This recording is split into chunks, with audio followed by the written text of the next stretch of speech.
La historia del espionaje. Episodio 3.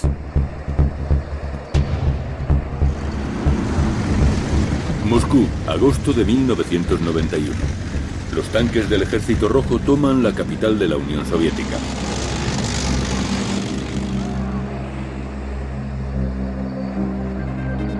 Un grupo de comunistas, entre ellos el jefe del servicio secreto, Khrushchev, han planeado un golpe de Estado contra el presidente Gorbachev y sus políticas reformistas. Yeltsin, el primer presidente ruso elegido democráticamente, exhorta al pueblo a la resistencia. El golpe fracasó. Yeltsin derrotó a la ala dura del comunismo y el sistema soviético se vino abajo. El 25 de diciembre de 1991, Mikhail Gorbachev dimite y la Unión Soviética pasa a la historia.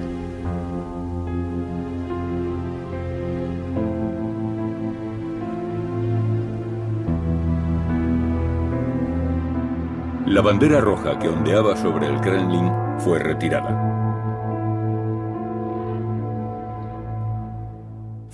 Durante la Guerra Fría, los conflictos se desencadenaban por motivos ideológicos, ya fuera por el comunismo, por el capitalismo o por el tercer mundo. La base del conflicto siempre era ideológica. Y los bandos estaban muy definidos, blancos y negros, buenos y malos. Dependía de tu origen y de tus creencias. La caída del sistema comunista marcó el fin de la Guerra Fría.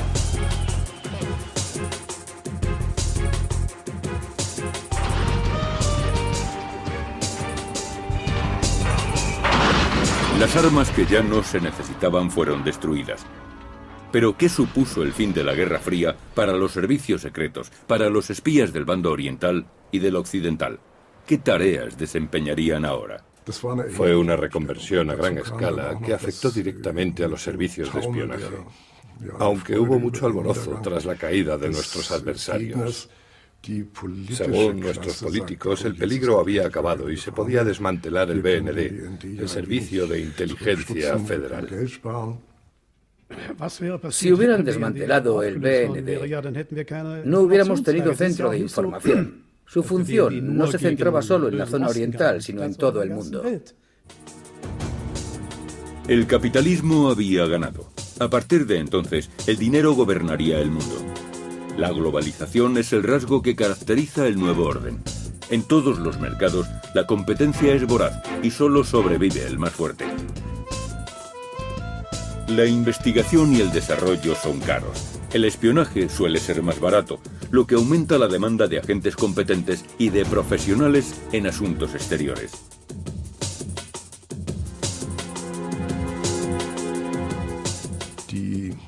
Los miembros del KGB, por ejemplo, eran un grupo de élite dentro de la Unión Soviética. Tenían una formación muy buena, dominaban varios idiomas, estaban muy cualificados y buscaban trabajo en el campo de la seguridad. ¿Ofrecía trabajo a los agentes esta nueva economía? Sin duda. Los secretos industriales siempre han sido un recurso muy rentable para los espías. En los servicios secretos de algunos países se han creado unidades especializadas en el espionaje industrial. Hay mucho espionaje industrial en las empresas alemanas. Tanto los servicios de inteligencia extranjeros como los de la competencia tratan de averiguar los secretos de las empresas de Alemania. En una central eólica del norte de Alemania se desarrolló uno de los episodios más escandalosos de espionaje industrial. Una mediana empresa llamada Enercon de Frisia Oriental es la mayor productora de turbinas eólicas.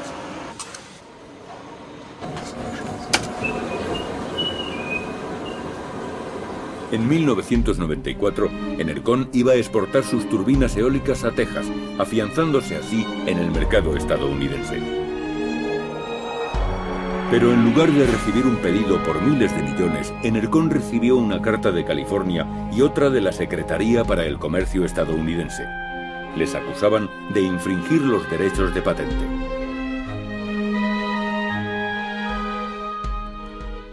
Lo primero que pensamos en Enercon fue que había un error. Nosotros habíamos inventado ese producto. ¿Dónde estaba la infracción? No podían hacernos nada. Pero una empresa estadounidense reclamaba los derechos sobre la tecnología desarrollada por Enercon. Alois Wobe, propietario de Enercon, descubrió en los archivos de la empresa denunciante fotos tomadas por espías en su propia planta.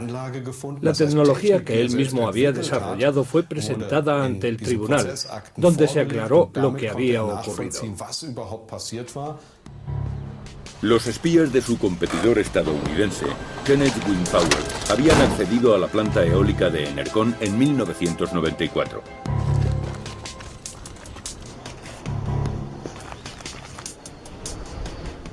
Habían fotografiado todos los datos que les interesaban.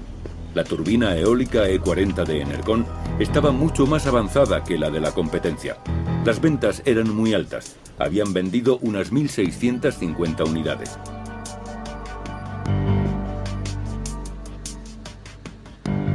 Gracias a las fotografías de los espías, la turbina eólica pudo reproducirse y patentarse en Estados Unidos.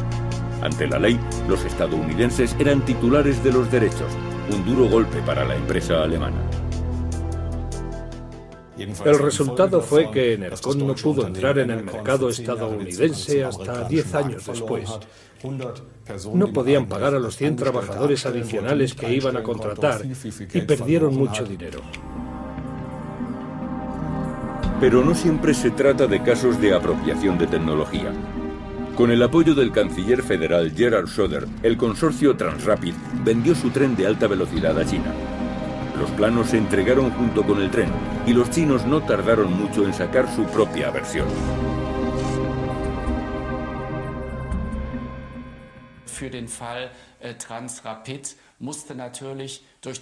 En el caso de Transrapid, la cuestión era que había que decidir entre los intereses económicos y el riesgo de que se filtrasen datos sobre la tecnología. Y se tomó una decisión, así que ahora no podemos quejarnos si se filtraron datos. Como dice el refrán, la imitación es la forma más honrada de falsificar. Las empresas saben que para negociar con China deben darles acceso a los diseños. Eso puede traducirse en la copia de su producto, pero si no, pierden la posibilidad de firmar contratos millonarios.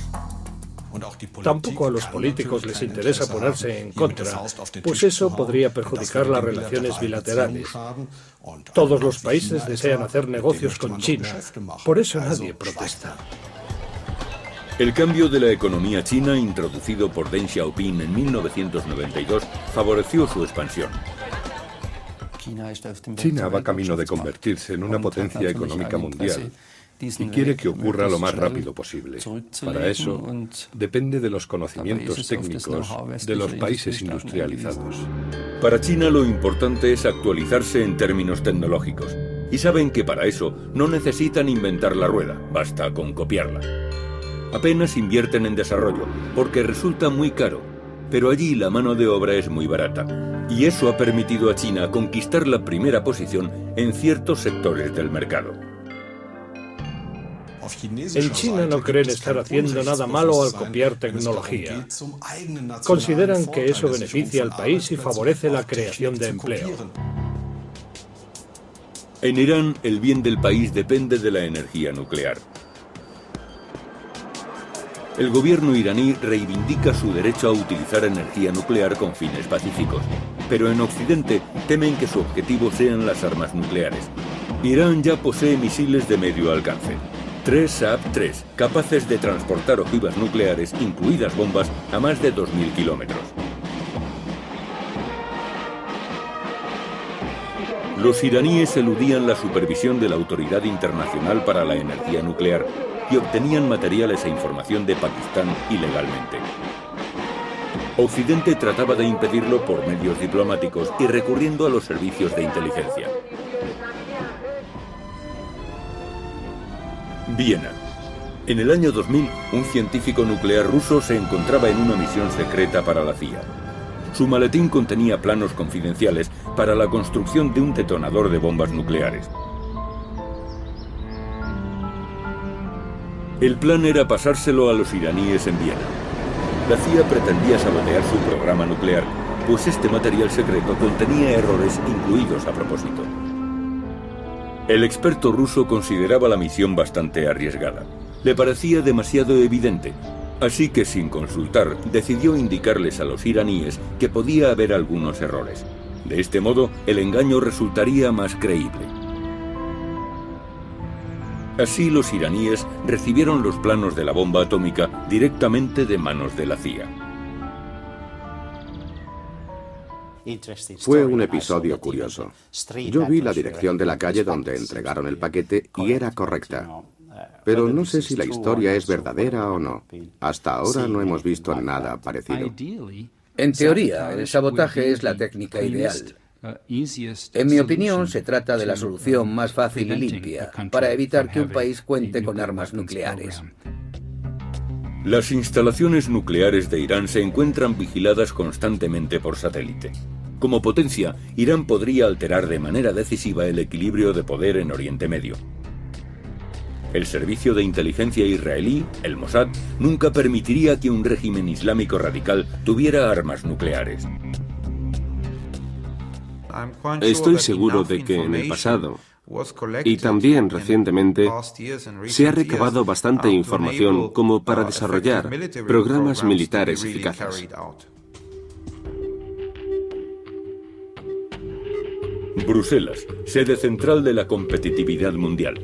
Las decisiones más trascendentes se toman aquí, de modo que es un objetivo muy rentable para los espías. En la Unión Europea median los intereses mutuos, intereses que cambian cuando se trata de servicios de inteligencia. A veces, el espionaje dificulta la actuación de la Unión Europea.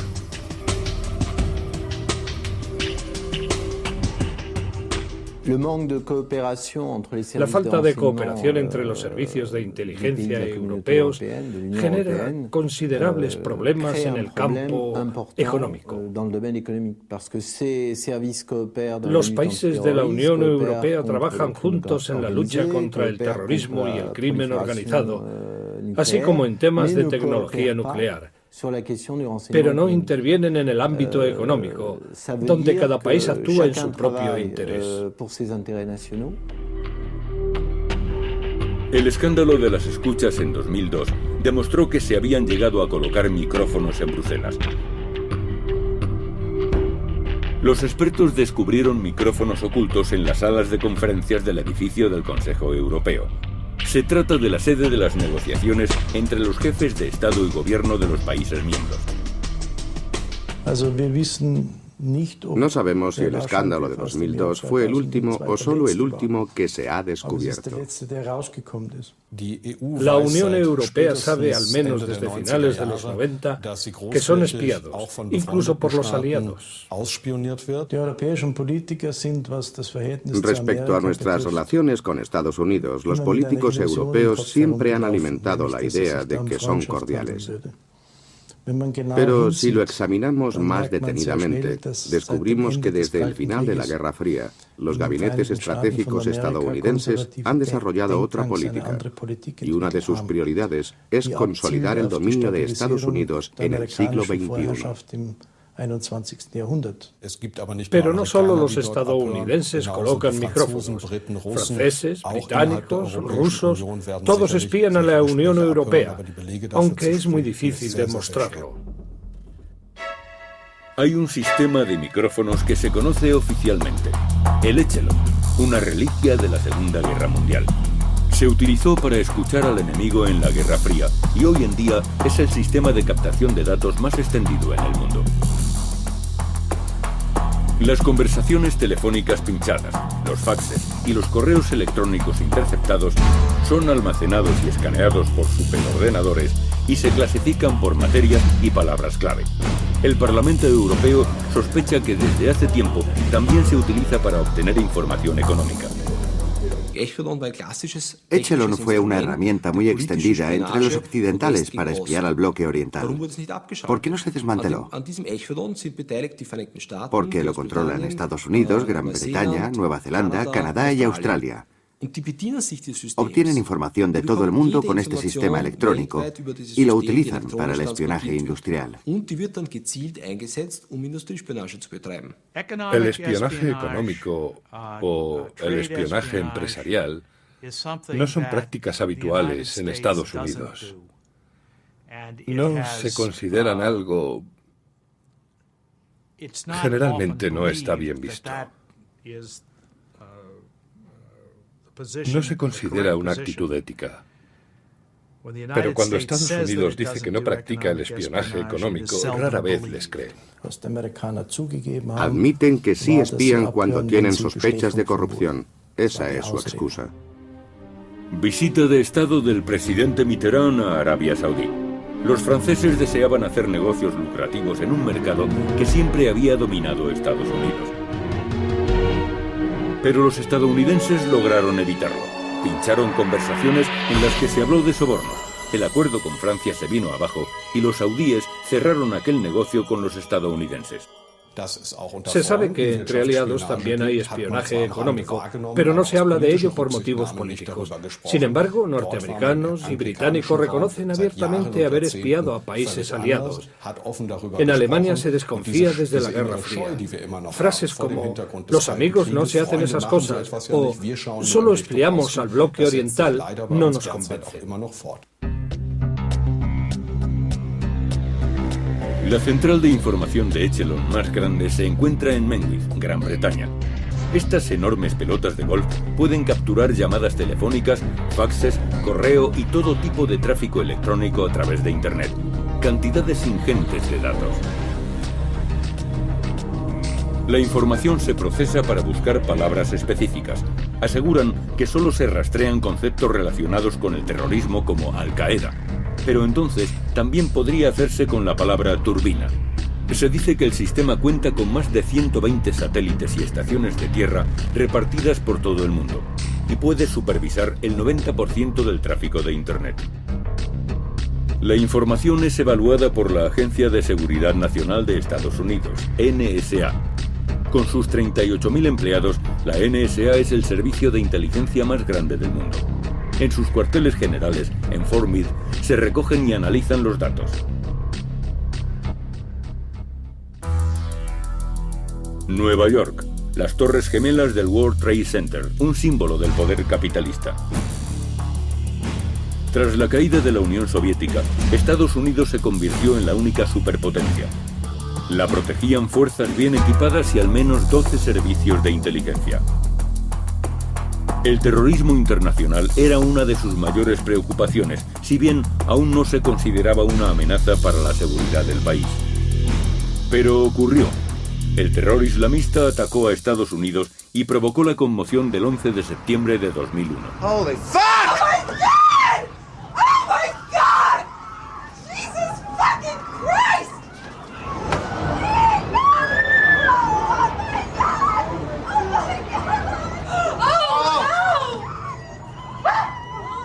Los servicios de inteligencia no se tomaron en serio la amenaza del terrorismo islámico.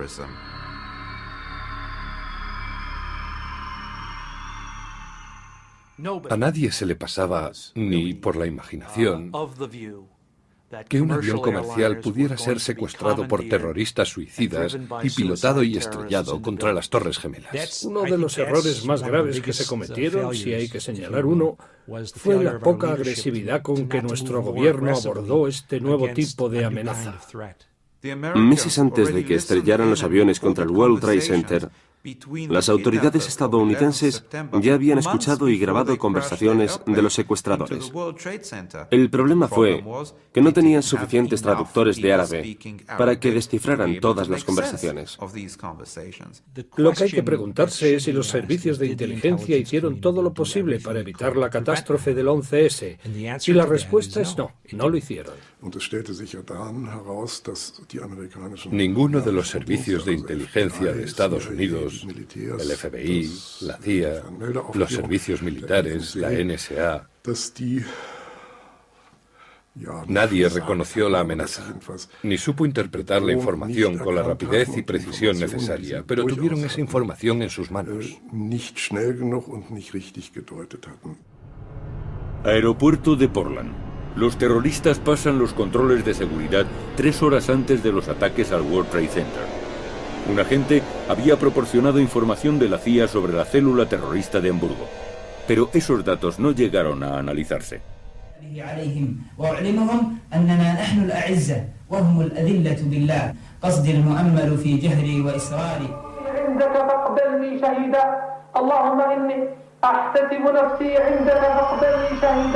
La Casa Blanca tuvo que reaccionar.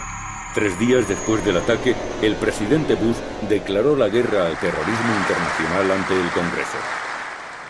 How will we fight and win this war? We will direct every resource at our command, every means of diplomacy, every tool of intelligence, every instrument of law enforcement, every financial influence, and every necessary weapon of war, to the disruption and to the defeat of the global terror network.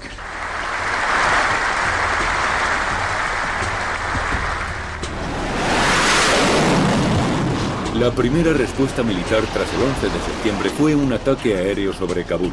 Según la información de los servicios de inteligencia, Afganistán era el centro neurálgico de Al-Qaeda y el refugio de Osama Bin Laden. Bush le hacía directamente responsable de los atentados y exigió su extradición incondicional. El avión teledirigido no tripulado Predator se utilizó por primera vez en Afganistán. Bush perseguía a Bin Laden con armamento de alta tecnología. Desde luego existe el peligro de que los servicios de inteligencia se conviertan en un instrumento militar. En Estados Unidos, el Pentágono controla el 80% del presupuesto de los servicios de inteligencia. El 25 de octubre de 2001, por medio de una ley federal llamada Ley Patriota, el Congreso concedía al presidente poderes para unir y reforzar Estados Unidos, proporcionando las herramientas adecuadas para interceptar e impedir el terrorismo. Esa ley le daba más poder a nivel interior, pero contemplaba restricciones considerables a los derechos civiles.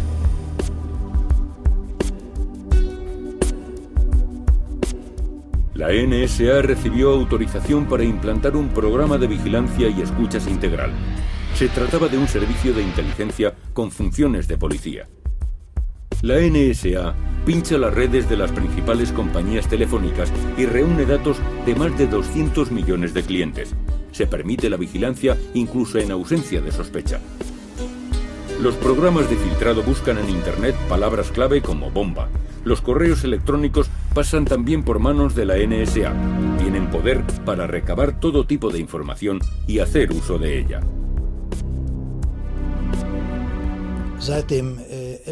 Desde el 11 de septiembre de 2001, las autoridades estadounidenses viven en alerta y utilizarán todos los medios disponibles, por dudosa que sea su legitimidad. Tratan de obtener información sobre organizaciones terroristas y sus posibles operaciones. Osama Bin Laden era hijo de un rico saudita, propietario de una empresa de construcción. Osama fundó la red terrorista internacional Al-Qaeda y se le considera el instigador de los atentados de Estados Unidos. En Afganistán, trabajó con fundamentalistas talibán y organizó campamentos de entrenamiento para los combatientes de la guerrilla. En las escuelas coránicas, los niños aprenden que fe y lucha son la misma cosa. Tras el éxito del ataque militar estadounidense sobre Afganistán y el régimen de los talibán, Osama Bin Laden escapó por la inaccesible frontera montañosa que separa Afganistán y Pakistán. Por avanzados que sean los métodos con los que se sigue su rastro, hasta ahora la búsqueda ha sido infructuosa. Si sabes dónde mirar, entonces los medios técnicos pueden ser útiles. Pero si la persona o el grupo al que se busca se esconde en un lugar favorecido por el paisaje y proporcionado por las personas de la región, la tarea se complica considerablemente. El servicio de inteligencia pakistaní ha intervenido en su favor, por supuesto. Aparte de que muchos de sus miembros han tratado de proteger a Bin Laden porque cooperaron con ellos durante muchos años. Estas relaciones también están marcadas por la amistad y la confianza.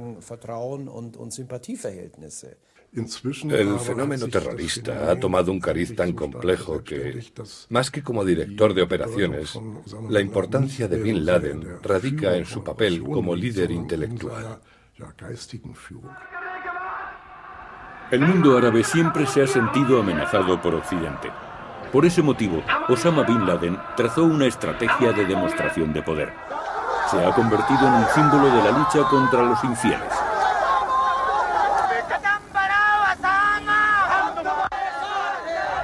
Según el gobierno estadounidense, Al-Qaeda y los terroristas islámicos recibían el apoyo de Saddam Hussein, y George Bush solicitó el respaldo de la ONU para lanzar un ataque contra Irak.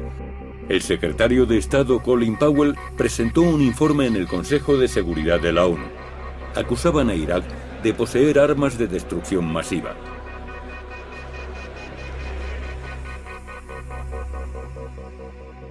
We have diagrammed what our sources reported about these mobile facilities. Here you see both truck and rail car mounted mobile factories. The description our sources gave us of the technical features required by such facilities are highly detailed and extremely accurate. Let's look at one. Ahora sabemos que en Irak no había armas de destrucción masiva y tampoco respaldaban a Al-Qaeda. Yo estaba a cargo del equipo que revisaba la información de la inteligencia estadounidense. Nos centrábamos en las conexiones entre Saddam Hussein y Al-Qaeda. Revisamos 10 años de material, unas 75.000 páginas de información y no hallamos ninguna conexión en absoluto. Saddam Hussein creía estar rodeado por agentes de la CIA, que sabrían que no poseía armas de destrucción masiva ni estaba relacionado con Al-Qaeda. Pero en realidad no había agentes de la CIA en Bagdad. A finales de marzo de 2003, los estadounidenses y sus aliados, la Coalición de la Voluntad, atacaron Irak. La invasión de las tropas estadounidenses y británicas llegó acompañada de un bombardeo aéreo masivo, en particular contra la sede del gobierno en Bagdad. Las fuerzas iraquíes se rindieron apenas un mes después y los vencedores ocuparon la ciudad.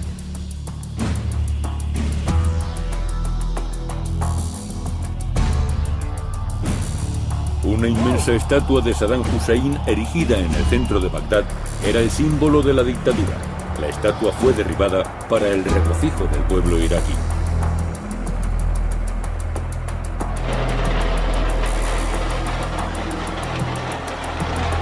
En el discurso que pronunció en un portaaviones, el presidente George Bush, comandante en jefe de las fuerzas aéreas, declaró Irak liberado. Major combat operations in Iraq have ended. In the Battle of Iraq, the United States and our allies have prevailed.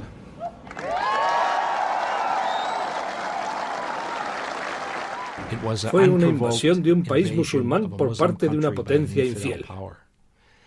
Como consecuencia de lo que ocurrió en Irak, Bin Laden y Al-Qaeda pasaron de ser un hombre y su organización a convertirse en una filosofía y un movimiento.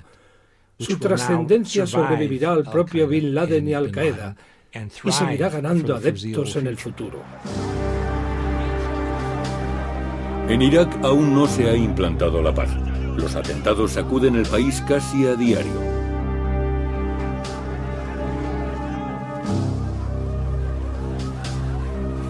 En lugar de libertad y democracia reina la anarquía y el terror.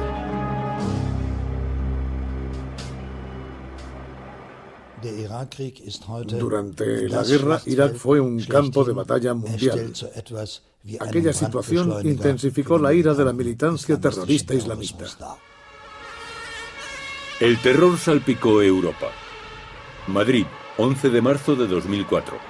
10 terroristas suicidas detonaron una serie de bombas en los trenes de cercanías. 191 personas fueron asesinadas. El rastro apuntaba a Al-Qaeda, España como Gran Bretaña pertenecían a la coalición.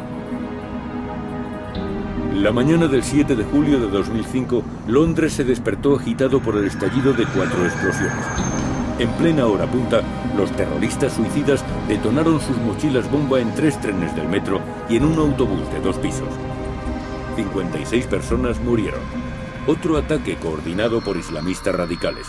3 de los 4 terroristas eran de origen pakistaní nacidos en Gran Bretaña, es decir, ciudadanos británicos. Hasta este momento, nos habíamos enfrentado a la amenaza directa de una única organización terrorista llamada Al-Qaeda. Sin embargo, la situación a la que nos enfrentamos ahora es una situación mucho más difusa, desgraciadamente. Existen pequeños grupos o redes e incluso individuos aislados que, por cuenta propia y sin ayuda exterior, actúan apelando al mensaje de Bin Laden.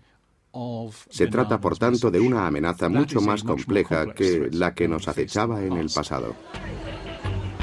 En Alemania la gente se sentía segura. Al fin y al cabo, el país no había participado en la guerra de Irak. Pero en el verano de 2006, unos maletines bomba fueron colocados en 2 trenes regionales. Gracias a unos errores técnicos se evitó la catástrofe. Las grabaciones realizadas por las cámaras de la estación de Colonia sirvieron para localizar a los terroristas. Las imágenes mostraban a 2 hombres de rasgos árabes subiendo por las escaleras mecánicas a los andenes. Tras identificarlos, los arrestaron.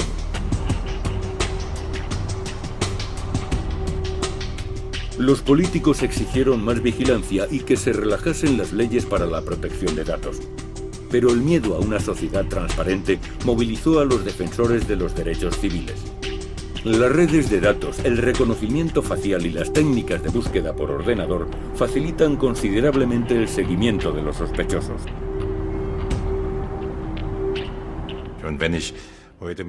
Como ex-alemán oriental, me impresionan las medidas que se están tomando en la República Federal en este sentido.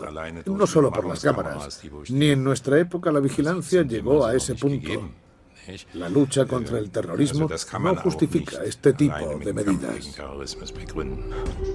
Los servicios de inteligencia exigen que se tomen ciertas medidas para combatir el terrorismo. Algunas de sus ideas son los pasaportes con datos biométricos, como la comprensión física, las características del iris, huellas y datos para el reconocimiento facial y de voz. Eso facilitaría la identificación. Estas características se convertirían en datos digitales y se almacenarían en inmensos bancos de datos. Con ayuda de ordenadores, todos podríamos ser identificados. ¿Es factible esta sociedad transparente? En cierta medida y en ciertos ámbitos, esos métodos ya se aplican en Alemania. Con el sistema de bonus, por ejemplo, las empresas pueden comprobar exactamente quién ha comprado qué, dónde, cuándo y cómo. Se identificaría enseguida a alguien que pidiese un objeto poco solicitado. Si reúnen todos los datos y los procesan para componer un perfil, ya tenemos a un ciudadano transparente. Ahora todo el que viaje a Estados Unidos debe dejar registrados su iris y su huella dactilar. Estos datos proporcionan un gran margen de actuación en cuanto a vigilancia y rastreo. Pero todos estos millones de datos reunidos deben ser evaluados por los servicios de inteligencia, preferiblemente con un programa capaz de analizar grandes cantidades de información y reconocer índices muy complejos. Eso pretenden las autoridades. En Alemania, la empresa Ontos está desarrollando un programa de este tipo. No basta simplemente con leer la información. Es necesario procesarla y combinarla para reconocer lo que realmente esconde. Los datos aislados no sirven de nada por sí mismos.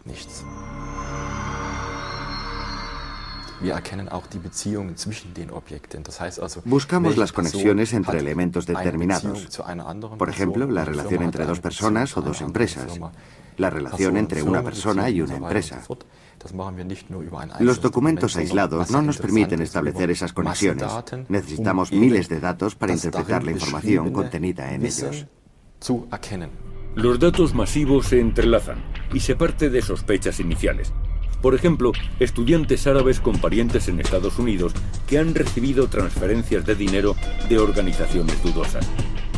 A partir de ahí se inician investigaciones para buscar pruebas concretas. Una solución de software de la que actualmente también dispone el gobierno alemán. Tiene un propósito muy específico que no es el de intercambiar información. Se trata de hacer lo posible para contribuir al reconocimiento temprano de un ataque inminente. Necesitamos entender las estructuras que pueden llevar a una situación de peligro. Debemos ser capaces de analizarlas para llegar a conocerlas en profundidad. Es posible llegar a este fin con medios técnicos y humanos. Por eso los servicios de inteligencia y de policía trabajan juntos. Sus funciones y oficinas se mantienen separadas, pero en este ámbito determinado trabajan juntos.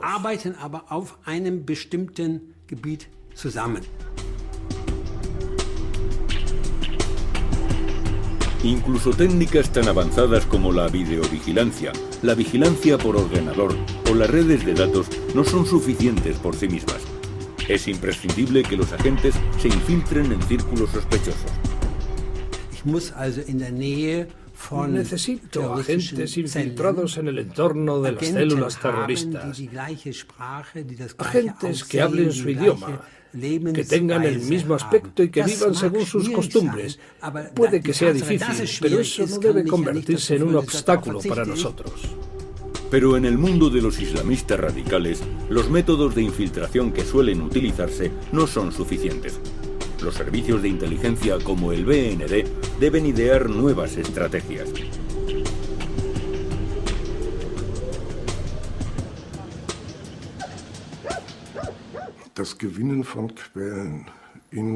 El mayor deseo de estas personas es ir al paraíso, no hacerse ricos.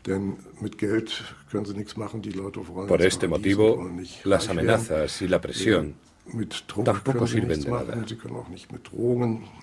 Al contrario, los vínculos entre los grupos terroristas suelen ser muy estrechos.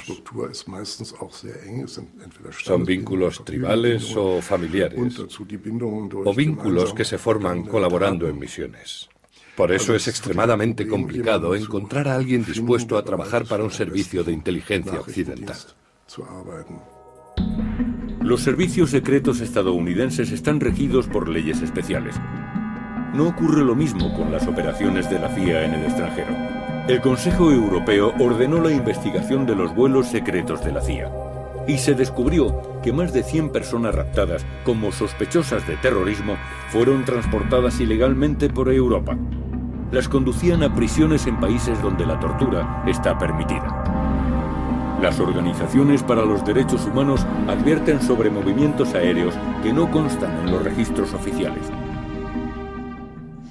Este vuelo concreto salió de la base aérea de Bagram en Afganistán, donde sabemos a ciencia cierta que ciertos detenidos fueron liberados.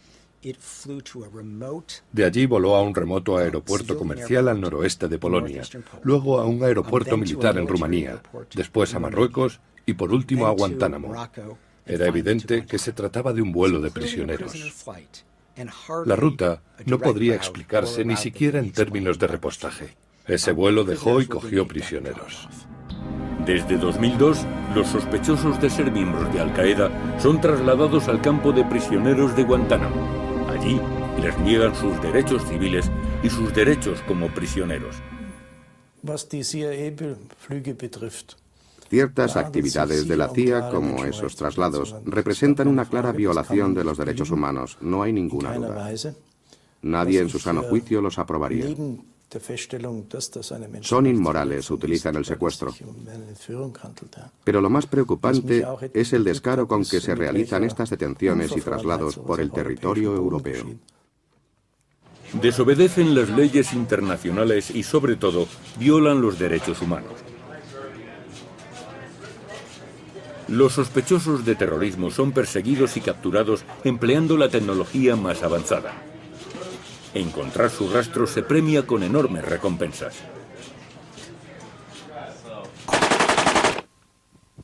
El principal terrorista jordano, Musab al-Zarqawi, coordinaba la red de Al-Qaeda en Irak. El extremista suní era uno de los terroristas más perseguidos por los servicios de inteligencia estadounidenses y sus aliados. Su captura se pagaba con 25 millones de dólares.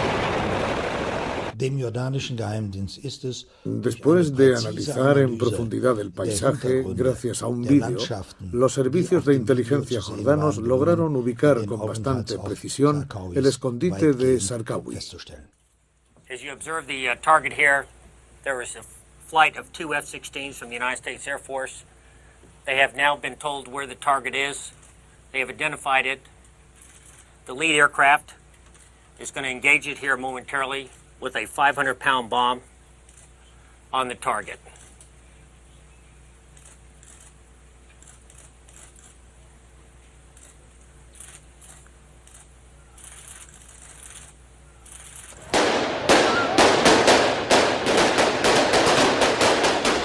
La situación es confusa y muy peligrosa.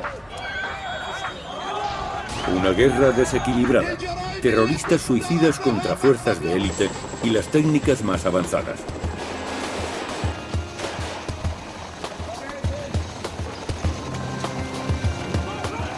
Los expertos advierten del peligro de confiar demasiado en las nuevas tecnologías. Lo verdaderamente fiable es la fuente humana. Es el único modo de obtener información real. Desgraciadamente, el factor humano ha sido relegado a un segundo plano. La tecnología nos impresiona e infravaloramos los servicios de la gente, salvo para funciones humanitarias. En mi opinión, las personas son imprescindibles. Al final, lo que nos preguntamos es qué es lo que mueve a las personas, qué les motiva, cómo piensan. Y para averiguarlo es necesario el elemento humano. Los políticos no lo conciben. Opinan que invirtiendo en nuevas tecnologías de inteligencia como satélites, ordenadores, dispositivos de escuchas Echelon, pueden combatir mejor el terrorismo. En mi opinión, están equivocados. No son las máquinas, sino las personas las que hacen el trabajo.